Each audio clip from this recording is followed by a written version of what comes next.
these nails are my first time trying to like paint them myself. They are not what I wanted it to be, so don't judge. It's my first time.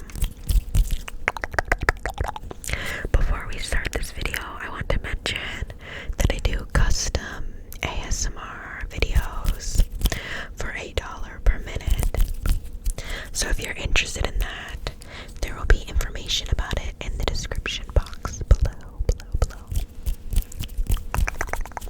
This video is going to be all about talking about some of my favorite board games because I really enjoy playing board games, card games, things like that. So we'll start with this poetry for Neanderthals. Here it is. I'm not sure if I mentioned it on this channel before.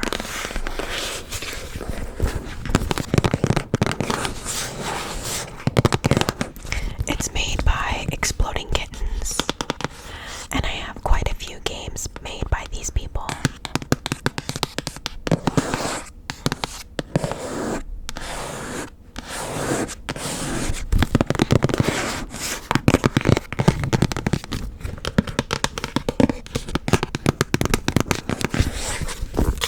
So basically this game is, so I'll just read what it says on the back. How it works. As a Neanderthal poet, how do you get your primitive friends to guess the word campfire using only words with one syllable?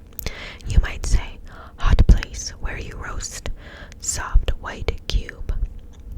If your team guesses correctly, you get points.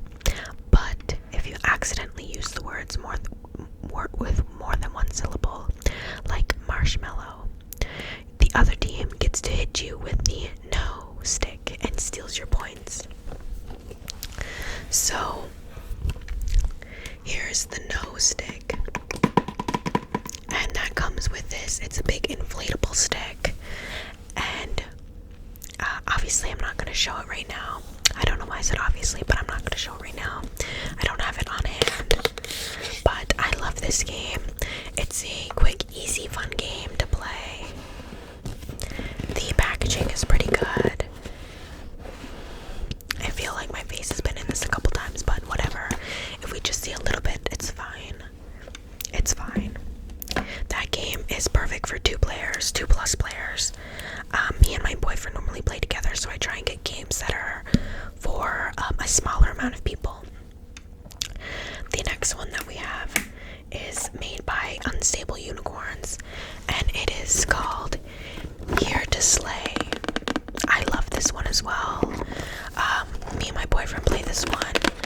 It's more of a building game rather than just a sit and explain the rules type game. There's different cards that you have to know the meaning of.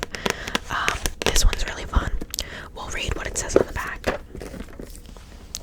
Here to Slay is a strategic role-playing fantasy card game from the creators of Unstable Unicorns. In this game, you'll assemble a full party of heroes and slay dangerous monsters while sabotaging your friends. And then it says it's scratched out enemies. Brace yourself for a fast-paced, adorable, and utterly destructive adventure. So you each have an array of cards. You have to try and attack the monsters, or you can like collect different cards. There's 2 ways to win: if you collect all of the cards, or if you slay a certain amount of dragons. I believe there's expansion packs and other versions of this game, but I think this is just the base. But it's a cute, fun game to play. It takes a couple tries trying to get the hang of it, but once you do, it's super fun and enjoyable. So I would definitely recommend this game for sure. We'll leave that back over there. Now we'll get into a card game. This one's different. It's more of like a skiboo type game. This is Phase 10. This is one of my favorite card games. You see this all the time on ads, in ads on your phone, like games. Phase 10. I'm trying to trace that. So we'll read what it says on the back. The challenge: be the first player to complete 10 phases. The twist: the phase to be completed is specific for each hand. Those that complete the phase advance to the next, but those that have not must try again. So phase 10 is basically, you each have a little card and you all start off on the first one. And you say the first one is you need 2 pairs, let's say. So you need to race and try and get 2 pairs. And once you do, you put the cards down. Once you get rid of all your cards, this is like a really rough way of explaining it. Once you get all your cards down, that round ends. If you got your hand out, your face out, the 2 pairs, then you get to move on to the next one. However, if you didn't get it out in that amount of time, you have to stay on that one and try it again. The first one to complete all 10 phases wins. This one's super fun. It's not super confusing, easy to learn, a nice, easy game to play. Phase 10. It's for 2 to 6 players. 2 to 6 players. But yeah, super fun.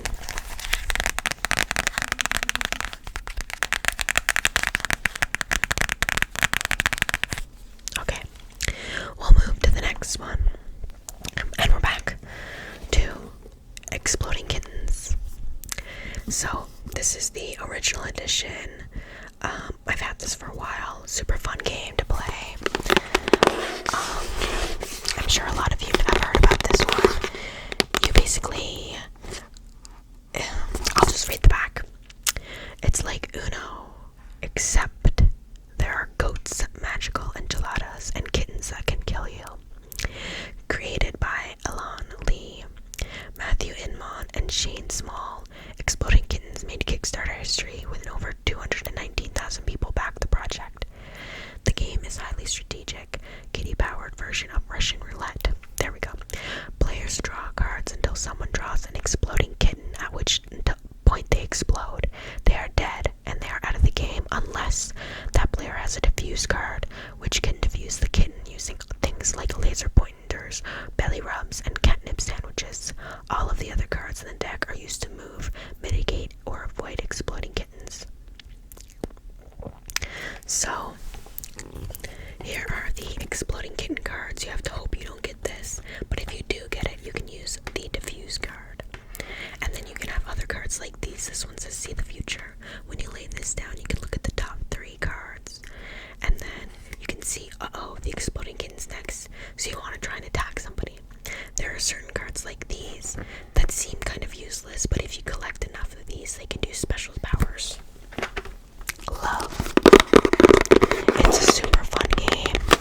This one is for 2 to 5 players. 2 minutes to learn, 15 minutes to play. It's ages 7+. But it's for strategy-wise, it's probably a little bit older, but love.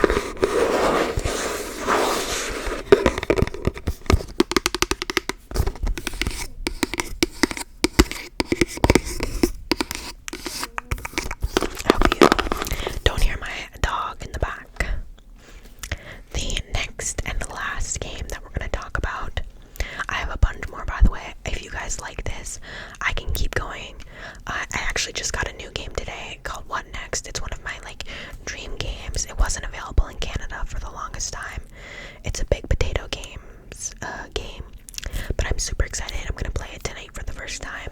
If you want to know how it goes, I can let you know. But anyway, the last game, I have been wanting code names for literally forever, and it was hard to find just the original version for some reason. I kept finding the Simpsons version. I think there's maybe a Harry Potter version. There's lots of versions of codenames, like Disney maybe. So the 2 rival spy masters know the secret identities of 25 agents. Their teams know the agents only by their code names. The teams to compete to see who can make contact first. Spy masters give one-word clues that can point to multiple words on the board. Their teammates try to guess words of the right color while avoiding those that belong to the opposing team, and everyone wants to avoid the assassin. Codenames: win or lose. It's fun to figure out the clues. So, I'll show you the back of this one. So it shows a bunch of different thingies here. So cat, code, dog, honey, helicopter, turkey, fire. So let's say we want somebody to flip over dog and cat. We could say pets, and then they would choose this one and this one. It's a fun game. It's for 2 to 8 players. It can take about 15 minutes, but it also says, and its age is 10 plus, because it does involve a little bit of thinking, but it's definitely a fun game to play. This, when I got it, so excited. Still play it. Super exciting. I love this game. Codenames is a love. Okay. And that's it for today's video, guys. I hope that you enjoyed, and thank you. Thank you so much for watching. If you have any video ideas, please let me know in the comments. I'm gonna be trying to figure out a day when I have nothing planned, so I can sit down, record a bunch of content for you guys, and edit it, because there have been a couple comments with video ideas that involve a little bit more work, and I want to be able to create that content and put it out for you guys. But anyway, thank you so much for watching.